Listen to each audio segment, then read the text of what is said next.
Monsters in the underground always knew when it was night time in the ruins.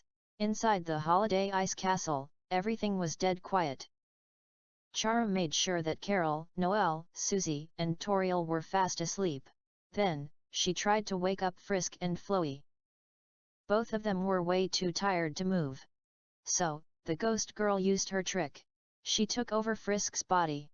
She picked up the old little pot that Flowey was sleeping in. But when she opened the door, she ran right into Toriel. Both of them stood there in shock. Chara quickly put Flowey down. Neither knew what to say. Then, they both spoke at the exact same time, getting a midnight snack. Yeah, that's what I was up for.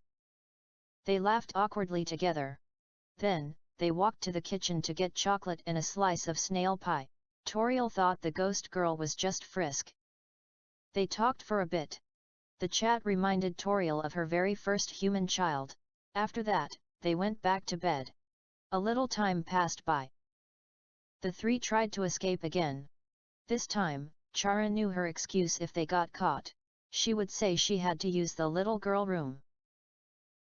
The next day, Frisk woke up and made a face. She did not like the sweet taste left in her mouth. Chara got mad at that comment. The ghost girl absolutely loves chocolate. When Flowey finally woke up, he wanted to know what happened. Chara sighed and told him the whole story. Now what? Flowey asked. To the ghost girl, the plan was simple. They would try again tonight. Until then, they needed to get some food. The whole place looked like Christmas as they walked down to meet the others. The two moms stopped talking about Flowey the moment the kids walked in. The holiday sisters were so confused by the silence. So, Chara told the sisters their secret plan. Noelle felt very sad for them. Susie tried to act like she did not care. She asked what the three planned to do. Chara told her they would try to find another way out of the ruins. Then, Toriel came over. She wanted Frisk to start going to monster school with Noelle and Susie.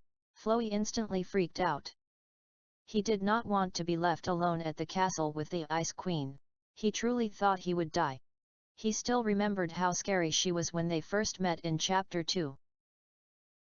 It took days to find another way out. Frisk did not mind the wait. She even got used to Susie being the school bully. Susie eventually stopped picking on Frisk.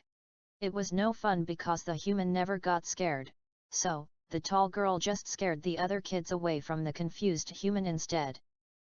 One day, Chara and Flowey sneaked away.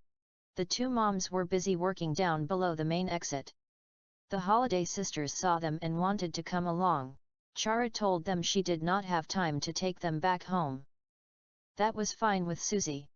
But Noelle wanted to go tell her mother. Before she could, her very tall sister picked her up and walked off together. The Ice Queen was going to be down there for a long time.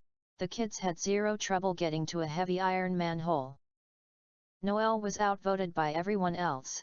Suddenly, a voice called out to them. Everyone gasped in shock. Frisk smiled happily. Hey, you're a human. Frisk called out. The human looked like a cowboy. He was way older than any of them. His eyes locked right onto Flowey. He kept his hand near the iron gun on his hip. Then, he gave a friendly smile. He told them his name was Clover. He said word was going around that two humans wanted out of here. The kids were in total shock.